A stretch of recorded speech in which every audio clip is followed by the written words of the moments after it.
Come on. Why'd you beat him up? Come on. Why Come be on my show.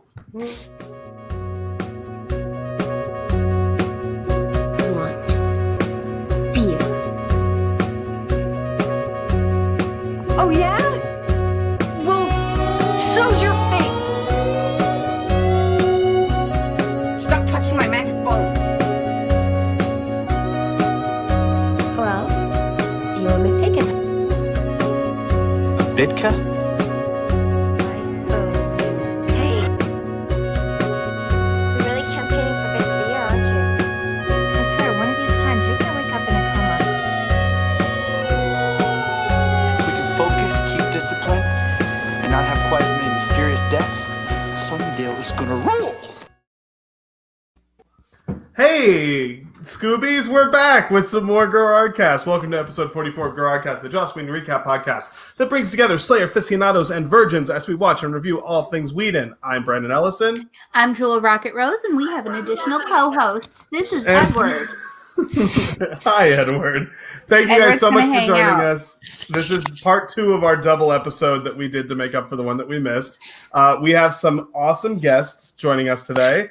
They're all return guests. As always, BJ Kramer's here. Hi, Beej. Howdy. Will is here. Will, how you doing? Good. Yeah, I'm doing good. He's a teacher. He's been teaching, mostly remotely, I assume. Yes, mostly. That's fun. And Ashley Davis is here. Hi, Ashley. Hey. Ashley, we You guys- always love having you on. This Ashley's is my my- oldest Buffy friend. And this is my dream cast lineup for today. Honestly, it really is.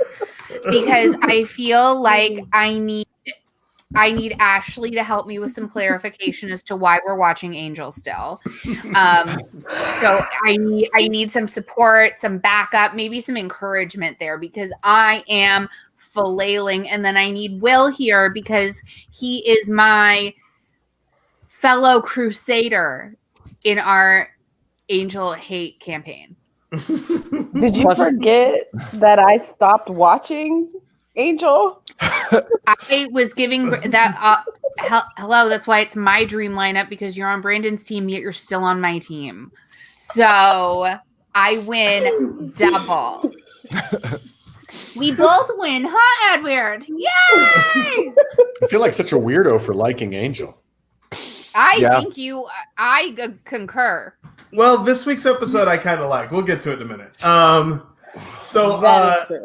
We're covering 2 episodes today. The Buffy episode that we're covering is called Goodbye, Iowa. And the Angel episode that we're covering is called I've Got You Under My Skin.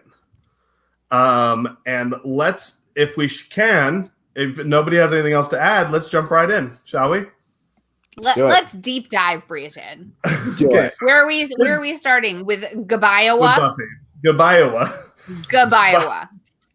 Buffy and Riley's relationship is put to the test when she investigates Professor Walsh's death and comes up against the Initiative's secret weapon. While Buffy is trying to find a way to save Sunnydale from rogue warrior demons on the loose, Riley becomes paranoid and delusional and challenges Buffy when he discovers that his mentor has been killed.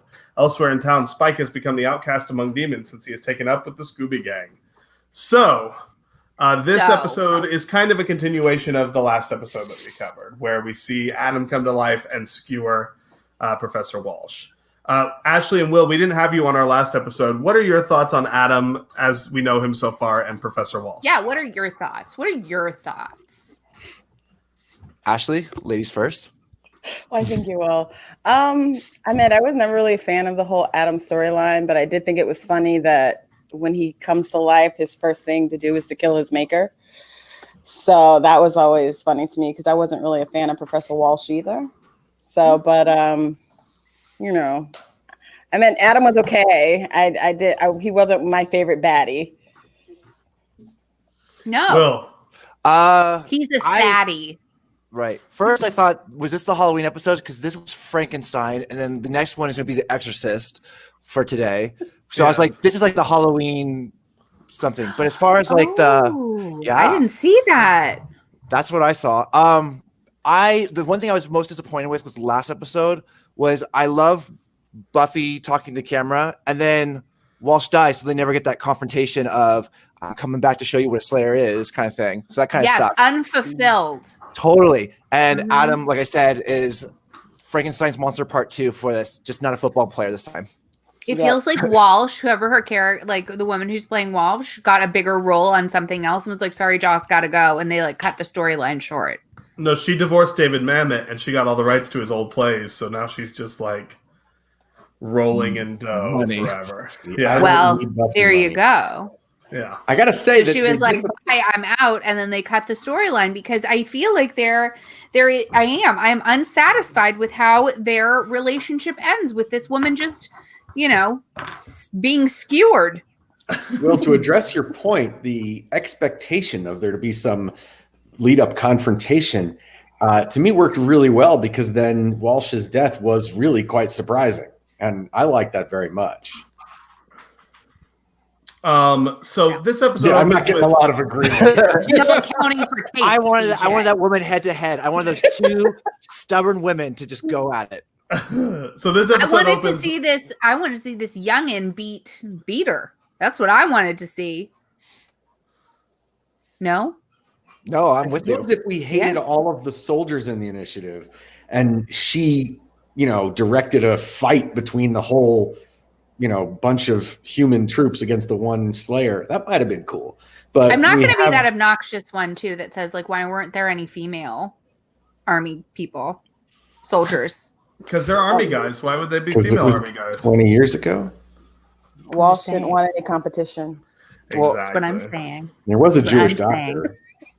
There you go. A Jewish doctor. Now I've seen everything. I know, right?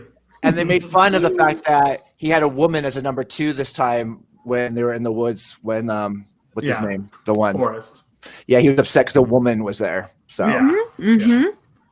So this episode opens with Buffy filling the gang in on everything that has happened since she started to work with the initiative, and they wonder whether Riley was involved in the trap that Walsh set for Buffy.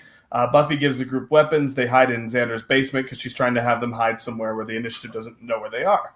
Riley goes to Giles' place asking Buffy for information, and he gets upset because he sees Spike there, and Spike is obviously Hostile 17, the vampire they've been hunting for a long time. No, he's the American friend. Yes. I'm Xander's friend. I'm just a friend of Xander. Good line. Xander. Adam leaves Professor Walsh's body. He leaves the initiative through a vent, and he finds a young boy, and this is obviously the Frankenstein-ish thing. Mm-hmm. He walks up and questions him about his nature and what he's made for, and et cetera, et cetera. Dr. Engelman walks into room 314, finds Professor Walsh stabbed to death. Riley and Forrest see Walsh's body, and Forrest accuses Buffy of killing Maggie.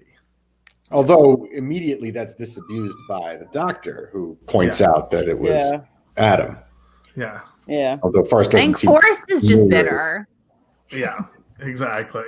Incidentally, the whole bromance Frankenstein thing is much more the book than the movies. In the book, he's intelligent, and it's a lot more of sort of a father-son kind of drama, which plays out here as a mother-son thing. But I always forget there's a book. Right, but it's a very good book. It is. But when he very first good has that existential look, it's with a little girl he meets, but he leaves her alone, whereas Adam does not leave this boy alone. Yeah. And incidentally, they don't take away the boy's body until the next day. Did you notice that? It's like Buffy gets there and they're finally carrying the corpse away. Okay. So Giles wakes up in Xander's basement the next morning, and he's all grumpy because did he have to sleep in the bathtub? Is that why he was grumpy? Beach No, ball. he was on an inflatable bed. Beach ball. The girls are watching cartoons, and a news story comes on about a young boy who's been killed and mutilated.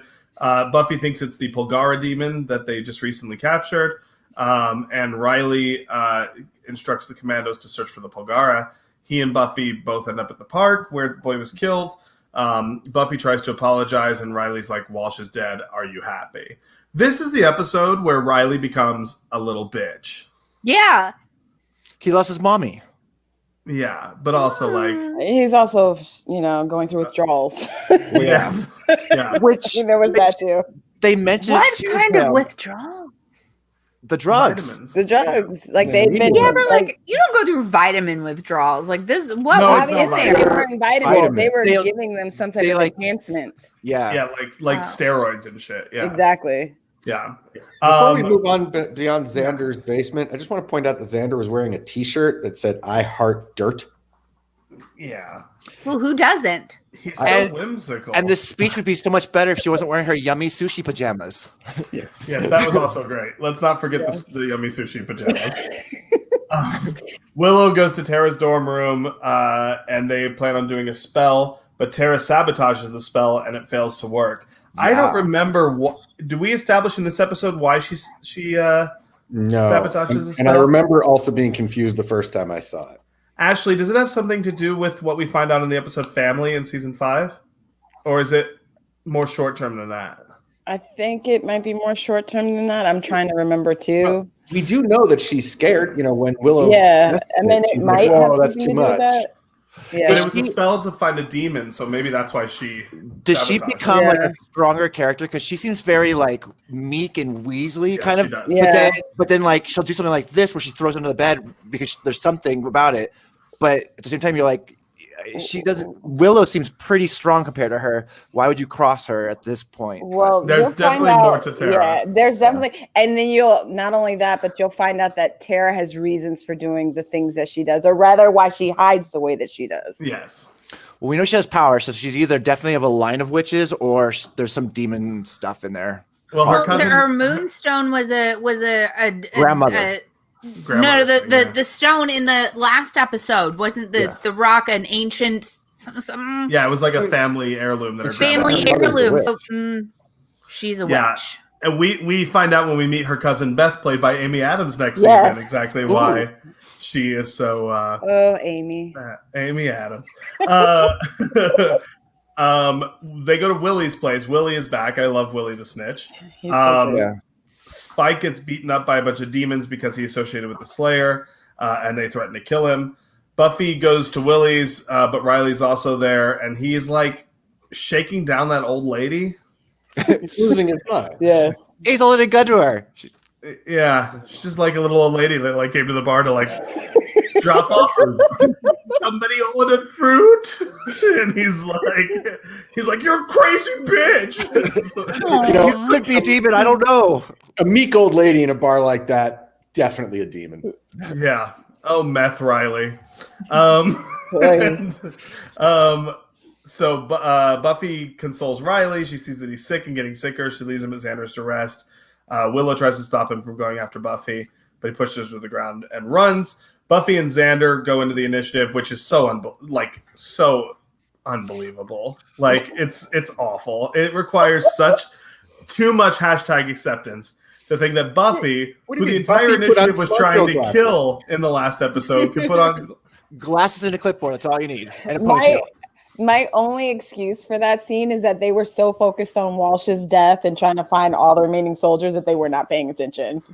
Well, hang on a second. Nobody else knew that Walsh tried to kill Buffy. Well, the doctor did. And also all the boys did. All the soldier guys know. Engelman. Yeah, but they weren't about it. Right. And also, to be fair, the doctor did tell Buffy, "I was expecting you," so he might not have alerted them, waiting for her to walk into whatever he wanted her to walk into. That makes sense. And Xander had a green vest. Yeah. I don't love Sarah Michelle in glasses, so I'm glad this is only for this episode. Yeah, I'm not crazy about it either. Oh, it's come not on. Her great. IQ went up 20 points when she puts those on. Well, yeah, you pull your hair back and put on glasses. No, that's not how it works. Xander and Buffy overhear Dr. Engelman talking to other scientists about commandos having withdrawals from the drugs they've been putting in their meals. Buffy demands information about 314. What's in 314? Blah blah blah blah blah. And then Adam shows up with a dead body, and he's like, "I'm in 314." He wants to know about the world. He just like announces himself with the body drop. Yeah, he's like, "Hold on, I'm going to learn everything. Let me put a floppy in. Okay, now let me do another one." Yeah. It's a little silly. Adam is searching for answers about the world. He keeps putting discs in his chest so he can learn things. I'm just saying, Maggie, Naomi, girl, like when you told me like Adam gets better or like Adam does more or Adam is revealed to do things, I wasn't expecting this. And Riley and Adam kind of have that thing in common where they looked at Professor Walsh as a mother figure, though clearly Professor Walsh wanted to fuck the life out of Riley. Oh my! And But who Adam didn't? kills Dr. Engelman and he hurts Riley. They all escape. The other commandos enter and take Riley away. Buffy talks to Willow about how Adam's out there and dangerous. Riley is in the bed holding the scarf that Buffy gave him. Aww. And and now he feels like he has part of her to hold on to. He's soothing. It's just keeps him grounded. Before we go into our final thoughts on this episode, let's talk a little bit of trivia. That was it. That was the whole episode. That's what happened. That was the whole fucking episode. So long. Why did it feel so long? It felt like 4 days. I was sure that more happened in there. Because everything happened in the episode before. It was like everything came together, and they're like, okay, now we're just gonna have an hour episode that feels like 5 to make up for that. I was so I had to watch this twice. I had to watch it twice because I'm sorry. I've like missed the middle, and then I watched it again and I realized like I didn't. I didn't miss anything. BJ, what were you saying? Promise with Adam that he is both smarter and more articulate and more murderous for no particular reason than you might have expected the character to be. Like there's this obvious Frankenstein thing, but then it ends up being more like smart Frankenstein and psychotic murderer Frankenstein. Then he shows up and is, totally ballsy, sort of owns the room, and then goes into some pretty interesting stuff about the mother-son relationships and, his association with Riley and how he's seeing the world. And they just didn't capitalize on it at all. And, I agree. Yeah. And it just seemed like such a waste. And once, you pair that with the ridiculous look of the character and like, the pectoral drive and just like they took what could have been a really good idea and just piled on too much crap. And it ended up being really disappointing. Well, I feel Agreed, BJ. Agreed. They did similar things with Riley. Like, he saw Walsh turn on Buffy. He was there when Buffy confronted her on the camera. And yet every time something comes up, he keeps denying it. And like Buffy's saying like, oh, you're getting withdrawals. What are you talking about? No, I'm not. Like everything he would believe. Died, I know, but he didn't believe anything. Like I said in the last episode, I have terrible taste in that department. So that is why I was on Team Riley. I am no longer on Team Riley. I understand now. Thank you. I saw things I did not. When Riley comes into Giles' place and finds Spike, and he's like, oh, well, Hostile 17. How much did they know about him being Hostile 17? I don't remember. They don't know what Hostile 17 is. They didn't know that, right? No. Did they even know that Spike was a prisoner of the Initiative at any point? Yes. Who know? Yes. They know because they know he can't bite anymore. So they know that came from they there. knew that they got him. But they didn't know he was named 17. Right. So Buffy really was keeping it a secret from Riley. Like she should have known that Riley would have wanted her to tell him. Yeah. Okay. So he's right to be pissed about that. Well, that's why he's like, oh, so you're friends with demons too? Like you're amigos? He is such a tool bag. Yeah. But I think that also plays in the whole thing about how even though Buffy's the Slayer, she understands that not all demons are bad. Whereas with the Initiative, it's like, if you're not human, we want no part of you. Which goes back to the episode before when she's asking all those questions, and her thing is, well, what's the motivation? What's that? And they're like, there is none. They're just a monster. They don't think. And he's just like trying to explain to them, there's a lot more to this. There's a reason why I'm successful and you're not. Exactly. Exactly. Yep. So before the reason we get why into they've been doing it for thousands of years, and they just arrived. Before we get into our final thoughts and letter ratings, I have some foreign language titles. The Czech title of this is Subolhem Iowa, or Goodbye Iowa. The Finnish title is Chvasti Iowa, or Goodbye Iowa.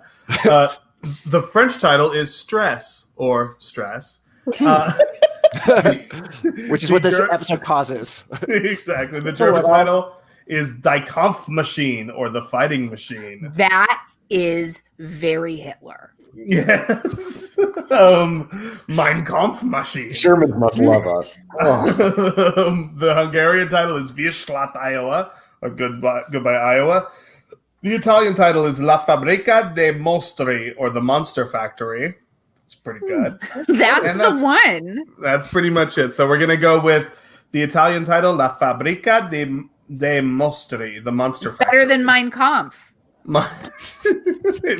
That made you mind comfortable?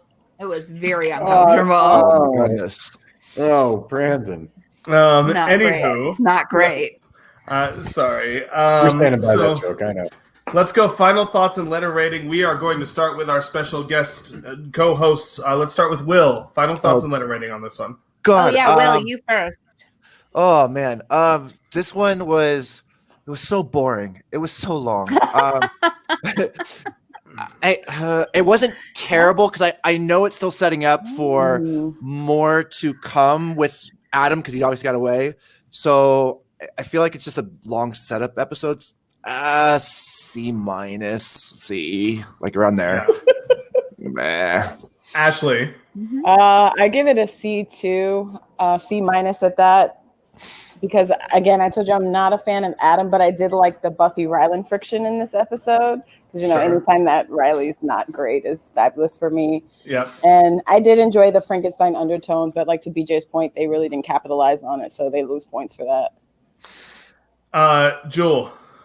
I still don't understand the point of Adam, and I don't think he's enough of a bad guy to be a bad guy on this season. We have had worse guys like the Master or the Mayor. Anyone else. Yeah. Faith. There were so many other options. Faith. Even, the penis worm, the fat penis worm, like that was better. Even Walsh was better until they knocked her out. Like, I agree. Yeah. Walsh is actually great. She's actually like a diabolical, interesting character. Yeah, she could have been a perfect antagonist. Yeah. She would have been so much better. I wanted them to keep Walsh. I wanted something else to be 314. Like maybe they were like fusing them together or like breeding them or whatever. Like that would have been more interesting to me. They literally were fusing them together. No, I mean like creating like a vampire / werewolf, a co-crazy creature, not an Adam where, he has a human name and is part robot, but still part demon, but also like a little human. Like it's just too many. You can't be that many things. Like it's not, called it's the not. Underworld. Yeah. It's too much.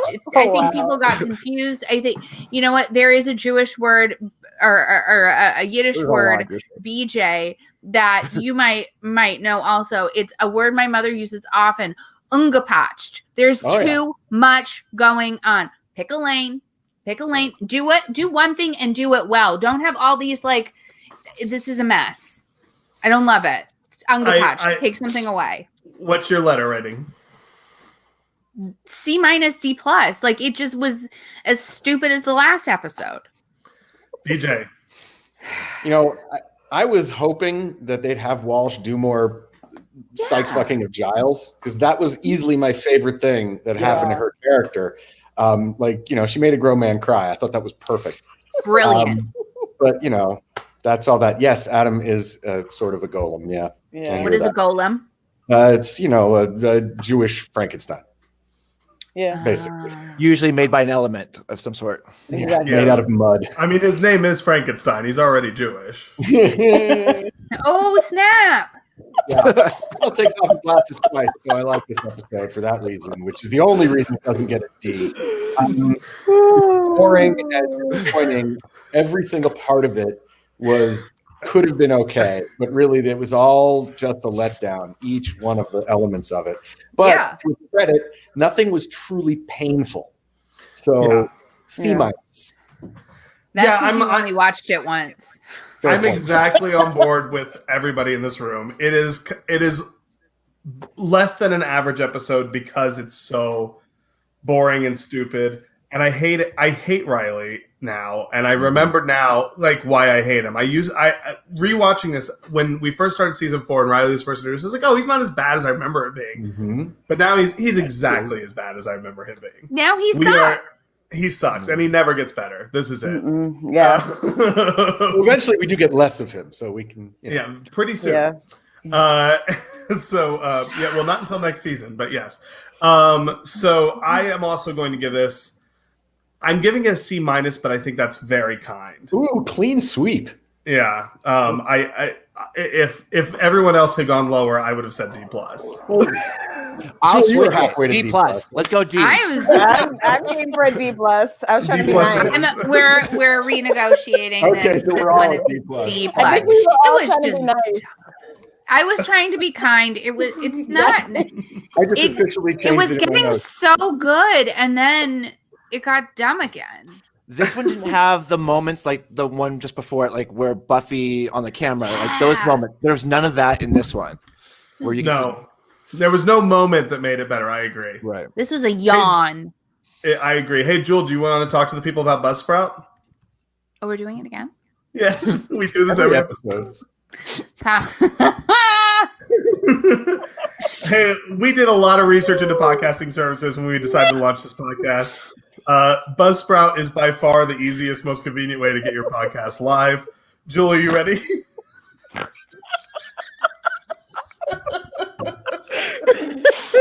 Oh boy.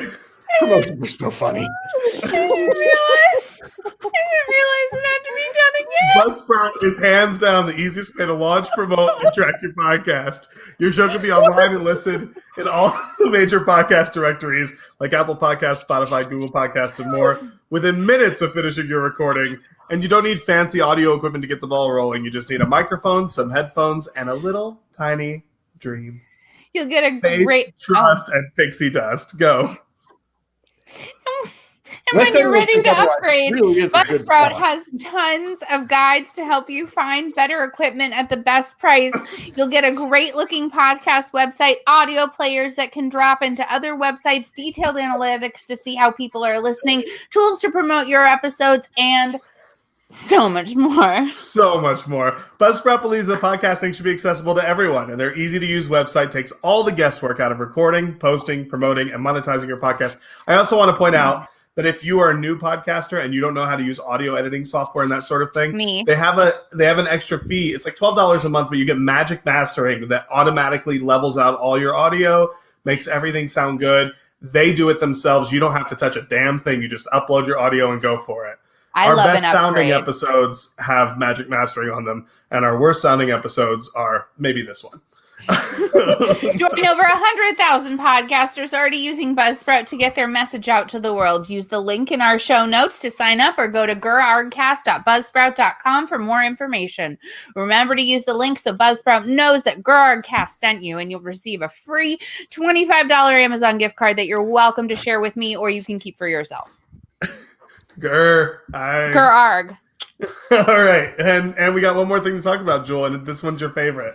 Oh, gosh, Brandon, is it? Who needs a closet full of clothes when you can rent the runway? With Rent the Runway, women don't have to spend thousands of dollars and fill up their closet with the latest fashions. Subscribe to Rent the Runway today to get today's hottest looks for no additional cost. Rent the Runway is changing the way we do fashion. No longer do you have to schlep to the nearest boutique clothing store, deal with crowds, spend thousands of dollars on clothes that may or may not fit, have a traumatic experience in the dressing room only to realize you hate the dress you just bought. Rent the Runway empowers women by allowing them to rent unlimited designer clothes for a low monthly membership cost. And Rent the Runway features clothes and accessories from over 700 of today's top designers, including Adidas, Halston, Coach, Marc Jacobs, whoever Cicely Bunsen is, Gucci, Christian Siriano, and as always, Vera Wang. Hashtag Wang Gang. Rent the Runway is not going to send you a box full of random stuff. Pick the styles you actually want. Whether you want new items delivered to your door every week or you're looking for a monthly wardrobe pick-me-up. What and how you rent the runway is totally up to you. All items will arrive dry cleaned, sterilized, and ready to wear in a reusable garment bag. Use the link provided in the show notes to sign up, and you'll get a $30 credit off your first order. Don't shop for fashion. Rent the Runway. Yeah. That is the official Rent the Runway song. Hashtag Wang Gang. Hashtag Girl Wang. I gotta get my hot ex-wife on the show just for she can do this commercial. We'll not shut up. And she can be part of the Wang Gang. Yeah. Hashtag Wang Gang. You guys, I don't know where the song came from. Okay, let's talk about, It was a bop. let's talk about I've Got You Under My Skin. Just as this is the Angel episode that we're covering this week. Just as No, Cordelia Chase can we skip it? It's the Exorcist episode. I love this one. Just as Cordelia Chase succeeds at opening Angel up about Doyle and the events surrounding his death, she suffers a vision about an ancient Ethros demon who turns out to have been possessing the Andersons' son Ryan for years. Angel, Wesley, and Cordelia perform an exorcism that expels the demon from the child, but it escapes the trap they set and roams free to possess once more. Even worse, they learn that the mass-murdering Ethros demon does not pose the biggest threat to the Anderson family's well-being. So right off the bat, Will is correct. This is a very exorcist-y episode, but I'll tell you, it's Exorcist-y meets SVU. I feel like this kid is a psychopath, like a literal definition. Yes. So Wesley is showing off his weapons. Cordy is making brownies, and they're bickering. And Angel is like trying to have some peace, but he calls Wesley Doyle. He's still not over the death of the Doy. That was rough. Yeah. Wesley took it pretty good. Yeah, he did. And then we see like kids squabbling over toys. Their mom tells them it's bedtime. The father admonishes them.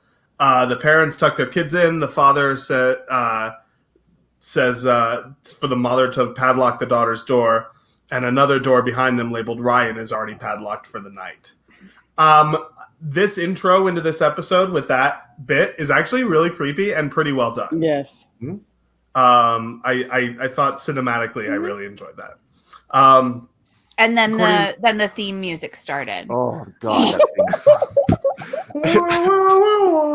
It had like a moment where I was like, "Ooh, interesting," and then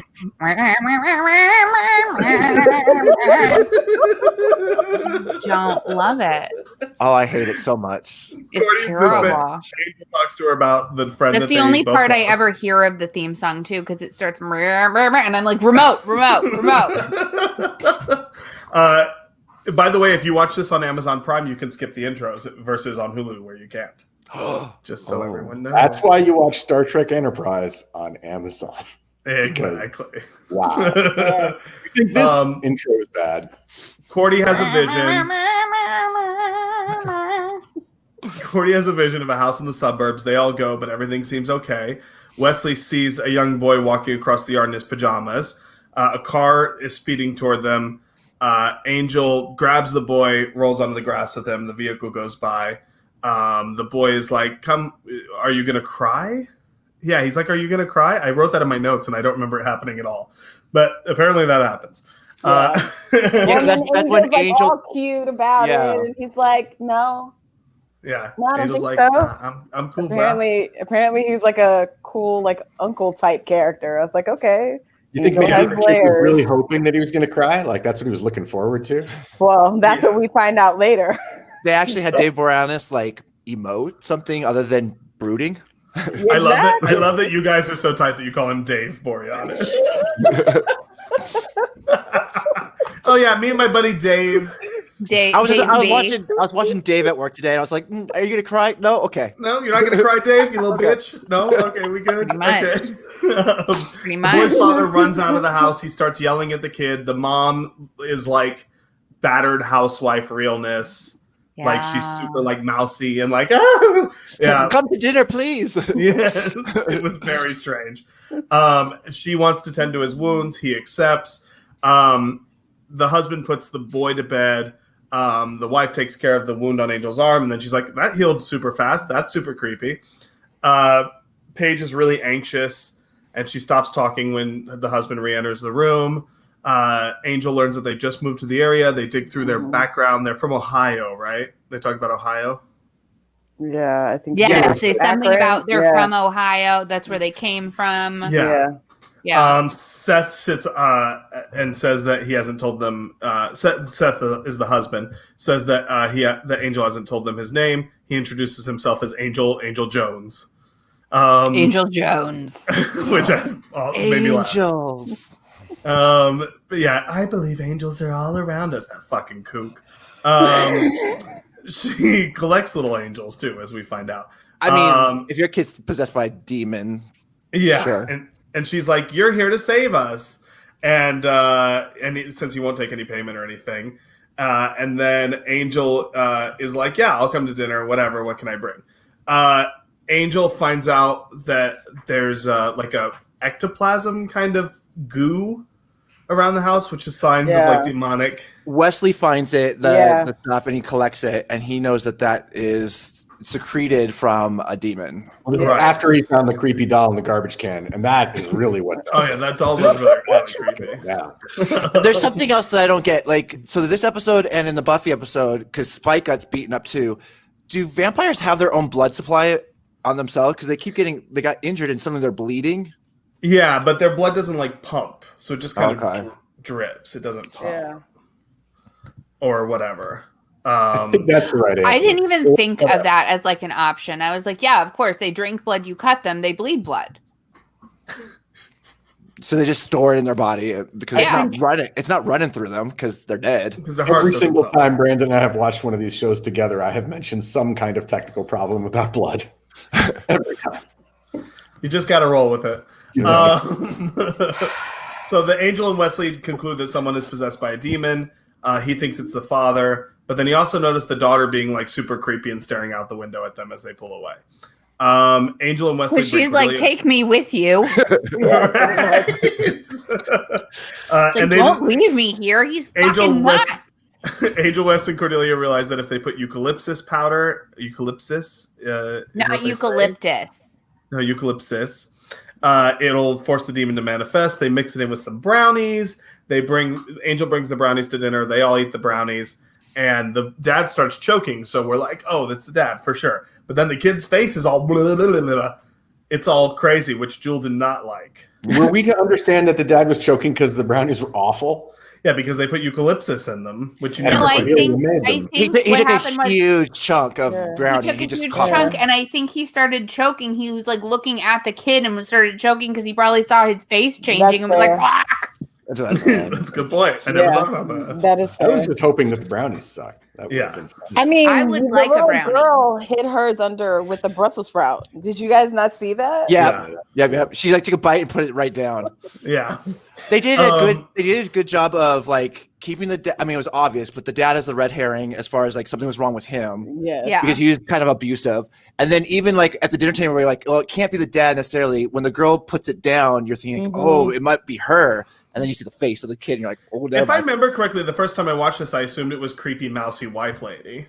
She's just so creepy. It was effective that all the misdirection actually was plausible. There was no, you weren't like jerked around just for plot purposes. No, I didn't think it was the little boy until the little boy was green. Yeah. And the parents of the boy decide that they're going to have an exorcism. They speak as to you Angel. do. Yeah. Angel takes everyone over to his place except for the son. Oh, no, he actually takes the whole. Yeah, he takes the whole. Except for the little girl, not the little girl, not the daughter. Okay, he doesn't take he was like, you don't need to come. You go to sleep. Put your jammies on. He's like, you get a sitter for this chick? Leave her there. Yeah, you 5-year-old girl, stay home alone while we do an exorcism on your brother. Better off, Yeah, we'll padlock. They only had the budget for one child actor that day. Yeah. But you know, you saying that made me think about something. I was like, they just moved here and they didn't have any friends, but they had a babysitter on deck at like the middle of the night. Yeah, also, I want to see a spinoff about that babysitter. That's the fucking babysit these demon children. So Cordelia cast a magic circle of protection because apparently that's a thing Cordelia can do now. Because Cordelia can do anything. Well, yeah, and she's in charge for most of this episode, which is very interesting. Angel and Wesley go try to find a priest who is famous for doing these exorcisms, but they find a nun instead, and she's like, yeah, he's dead. He's in the back, buried in the back. Mm-hmm. But I like that the nun recognized that Angel was a vampire immediately. Like, that nun is the first time that, like, we see that happen in the show, and it really doesn't happen again until we meet Caleb in season 7 of Buffy. Well, she's besties with the cross. I mean, like, that's like her thing. She is like, she knows shit. Blood of the cross or something like that. But if we don't see it again until Buffy season 7, that's such a wasted thing that could have been paid off as far as like, there could have been something that trickled throughout of there's a way to tell, or these people have powers of being able to tell that there's these demons among them. They have Jesus powers. Right. You know, it would have been nice to have a crusty old bitchy nun that they could like go to for anti-vampire. Oh my god, it would be great if she was a recurring character. Which like Giles would go to the nun and ask for help. Exactly. Yes. Would have been nice. So basically, like, Wesley is like, I'm going to do the exorcism. And Angel's like, no, you have to let me in. And Wesley's like, okay, here. He gives him the cross. It's like, oh, maybe not so much. So they agree that Wesley's going to do the exorcism. He puts holy water on the thing, and we're very quick to realize that Wesley is not prepared to do this exorcism at all. He's a punk. No. Yeah. What? Yeah. Who gave him the reins? That's what I want to know. Who was like, Wesley, you get to do this part? Angel. Yeah. Well, Angel obviously does not know his team or how to play to their strengths. Well, And at some point, yeah. I mean, Angel at that point didn't feel like he had a choice until he got mad and tried to do it himself. Because it was either Cordy or Wesley. Dr. Alice points out that when Wesley handed the cross to Angel, Angel's response was, "That was vulgar." That was vulgar. I love that. Yeah, which was quite a nice line. So at one point, like, the boy cries out to the mom, and the mom runs over and tries to help him, and then he tries to choke the mom out. The mom Don't do it, Mama. Don't interfere in an exorcism. Every demonic possession movie ever made has had that trope in it. But okay. I know it. Oh my god! Because thinking about the episode now it's done, all the things that this demon did to like hurt Wesley, all this stuff made no sense because he was trying to get free the whole time. So I don't understand why he was choking the mom, why he was doing all these other things. Well, I think because the boy was in there too, and the boy was more controlling the demon than the demon was controlling the boy. Yeah, and that had a lot to do. Also, too, even if the boy wasn't, I could still see the demon doing this to play his part, to like get you mad enough to kill him. Because especially if the demon could see all that in Wesley, he probably was like, "You really don't have what you need. Let me help you out a little bit. Let me get you a little mad." And Cordy goes to the magic shop, which is called Rick's Magic and Stuff, to get an Ethos box to trap the demon. And they don't have an Ethos box. She needed it because it was carved by blind Tibetan monks. But instead she buys a Shorshak box, which is made by mute Chinese nuns. Yeah, and mahogany too. And it's mahogany. And the box is intended for another type of demon, and it might be tight. However, they do the exorcism. They get the demon out of the boy, and the box breaks because it was not the right box. It was not the right box. Exactly. And the demon tries to make Wesley kill himself. There's a whole bunch of other shit that happens during that thing. The room is all shaky and terrible, and the marbles arrange the word "save me" on the table. Mm-hmm. That was earlier because the demon's already gone. Oh, have I skipped back and forth? Yeah. The save me is when Wesley's first trying before he gets stabbed by the cross. Yeah. Right. Okay. And Angel's ready to kind of give up. My notes are all over the place. I apologize.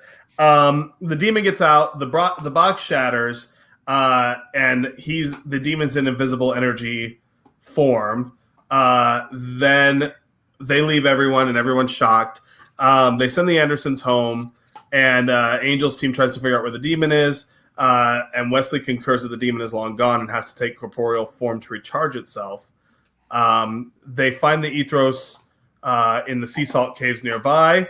Exactly where they looked, because that's always how it goes. There's only one cave in LA, apparently. One cave. Yeah. I can't even. It's always like that, by the way. Whenever they go looking for a demon, it's like, well, he's probably over there. Hey, and that's where it is. And I liked when Wesley pledges his allegiance to the team, and he says, "Just so you know, I'm always ready to kill you if I need to Angel." And Angel respected that. I really enjoyed that thing.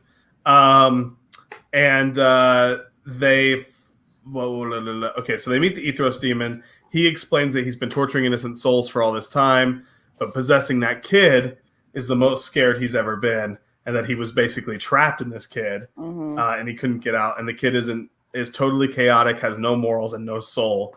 A psychopath. He's a psychopath. A psycho. And the demon wanted to escape at any cost. And Save Me was actually what the demon wrote with the marbles, because he was trying to get the hell out of that creepy ass kid. And he was going to throw himself in front of a car. He was ready to kill himself. To just get away from that child. Get out of that kid. Yeah. So they go back to the Andersons' house. They rush back to the Andersons' house. Ryan, the boy, is all pissy because he doesn't have as many marshmallows as his sister. So he's gonna burn her ass. I have to tell you, I was pretty salty about that kind of action as a child too, especially if they were prepackaged, because you know someone on that assembly line was like, "I'm gonna fuck with this child." Right. But would you go and say, "Well, time to burn their ass now because of it"? Yes. And set them on fire. No, but I might refuse to drink it.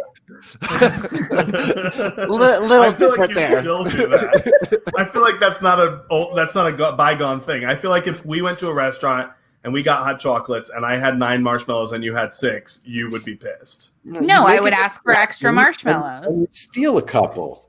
I would Look ask for over extra there. marshmallows. I would say, "Excuse me, ma'am, he got more marshmallows. Can you bring me a side?" I'm never going to dinner with you. Can I have a side of marshmallows, please? Thank you so much. Can you pre-toast them for me as well? I'd like them bruleed. So the boys all butthurt. Stab yourself in the neck with a cross. So the boy's all butthurt about his marshmallows, and he goes into his sister's room, spills gasoline all over, and lights the house on fire, like you do. And he locks his parents in their room. Yep. Angel shows up, breaks through the window, helps the daughter. It's like Criminal Minds. And then he sees Wesley save Ryan and the parents, and he jumps out the window with the kid. Angel and the dad are standing in the dark. They see what was I saying? Okay, they're standing in the dark. The firemen are working on the fire. Kate Lockley comes back. Detective Kate, everyone's favorite character. No one cares that she's there. For 10 seconds. And she says that social services is taking Ryan because they have to do an evaluation of the boy because he's a fucking lunatic. And Angel thanks her, and she's just like, okay. And she gets in her car. And the dad says that he's not going to be able to protect Ryan anymore. He's just trying to hold his family together. And Angel's like, well, but you did. You did, except for the son that you have turned into a psychopath. And Seth goes with the rest of the family. Angel leaves, and that's it. That's the end of the episode. It is. Before we get to our final thoughts and letter ratings, let's talk about a little bit of trivia. Wesley points out that a father doesn't have to be possessed to terrorize his children, which is a very pointed reference at some issues that Wesley's going to have with his father in future episodes. Not the first time we've daddy gotten issues into that. Yeah. Always. They wrote this episode before they knew that Doyle was going to be killed. This is another one that was like that. So they struggled with the story without Doyle, and then they went with the Angel calling Wesley Doyle and the demon using Doyle's voice, which were both allusions to that sort of thing. And Joss came up with the idea that Ryan Anderson would be more evil than the demon that possessed him, and it made sense because Angel's problem at the beginning of the story is that he let Doyle die because he did something that he couldn't do. And now you have Wesley saying, I can perform this exorcism, but you can't. And Angel saving Wesley's life is sort of atoning for the Doyle thing. So, interesting. The nun knows. Yeah. We talked about that, and that. It's very likely that Ryan is a sociopath, which is a person with extreme antisocial attitudes and a complete lack of conscience, making them extremely dangerous. No, I think he's more than a sociopath because a sociopath, you still know there should be emotions, you just don't really have them. You just fake them. Yeah. But a psychopath is like, fuck it. Yeah.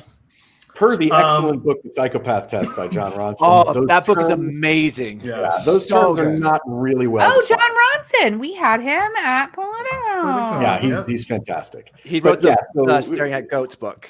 Yes. So the definitions are a little fuzzy of what psychopath and sociopath mean, despite Benedict Cumberbatch's Sherlock being rather. I feel like a psychopath is worse than a sociopath.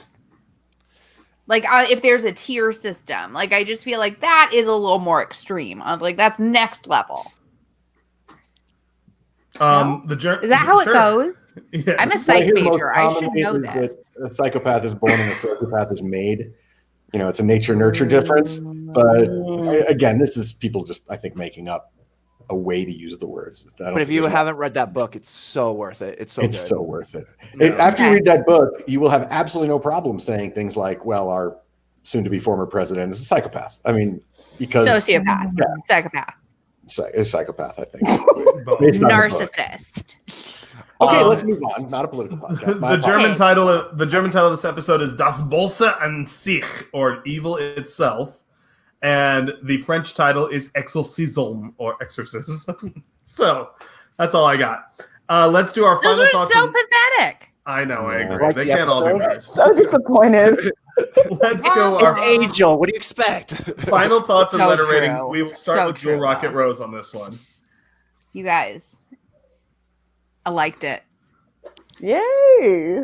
I know. Well, if like liking on a scale of 1 to Angel, is like, or 1 to 10 for Angel, liking it, like we're at like a, like I didn't mind watching the whole episode. I wasn't upset about it.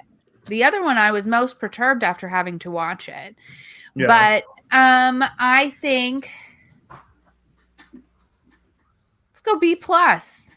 All right. That's fair. It's that kind of B- evening. Woo! BJ.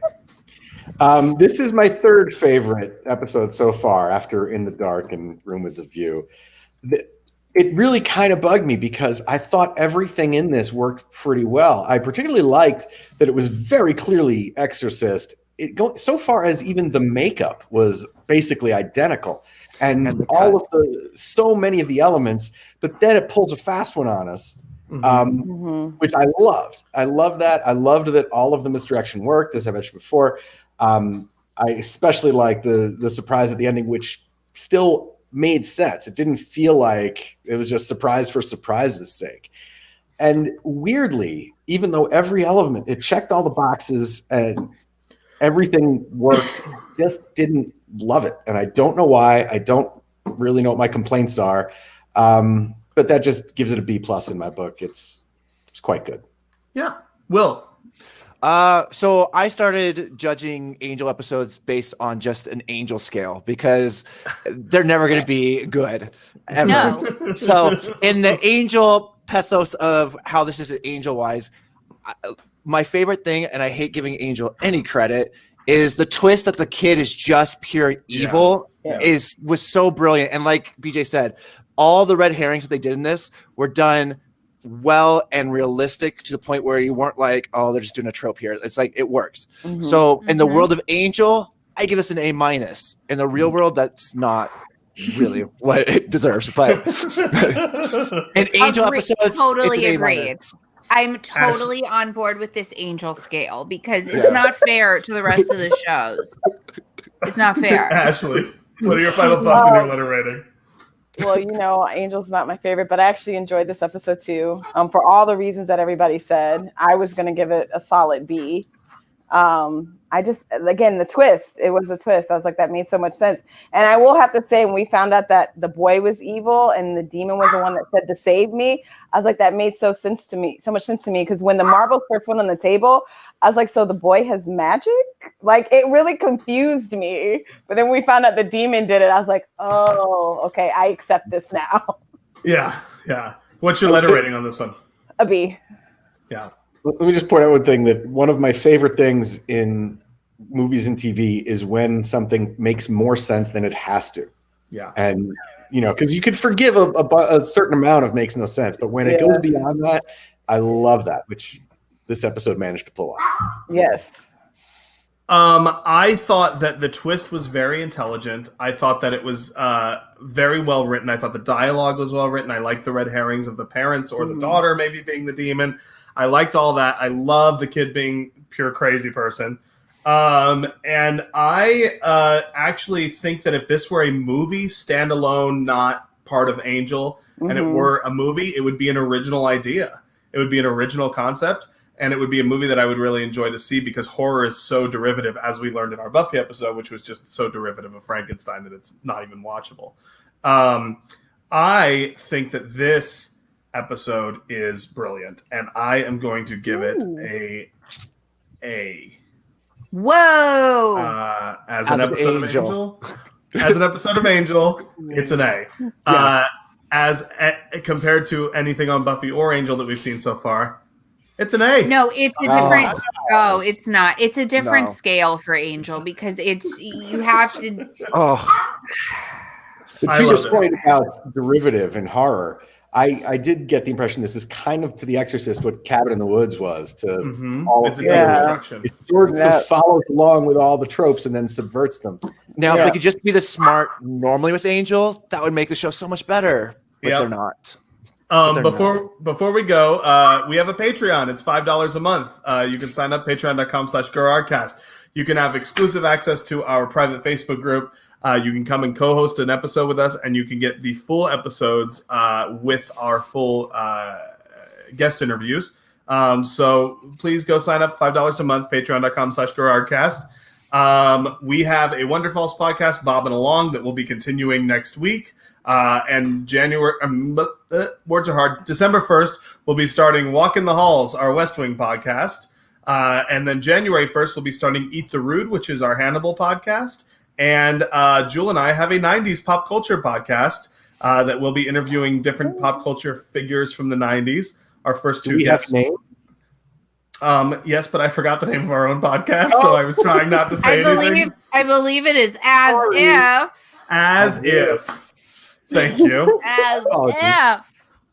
Our first two As guests if we are couldn't love the 90s enough. Our first Meredith guests Brooks, are Brandon. Meredith Brooks. Can I tell you how excited I am that you guys got Billy Myers? And Billy Myers, who sang Kiss the Rain. I have her first two albums, and I love her. She's fabulous. I'm very excited to interview her. We also have on our second episode, I just confirmed today, that we have another pop singer from the 90s whose initials are LL and who is very well known. And I'm not giving anything else away. Oh. Yes. So, thank you guys so much for joining us. Ashley, and it is not Lisa Left Eye Lopez, unfortunately. No, she's very dead, but it's also not far from that. But that would be a great interview if you pulled that one off. Ashley and Will, thank you guys so much for joining us. I know it was a weird time and a weird gang. Hashtag Wang Gang. Wang Gang. BJ, thank you as always for joining us. Jewel, this has been lovely again. Get your Rent the Runway, get on Buzzsprout, and we'll see you guys next Sunday. I will be in Albania next Sunday doing this. Albania, really? Yeah. All right, guys. Awesome. Have a good night. Bye. Bye. Bye.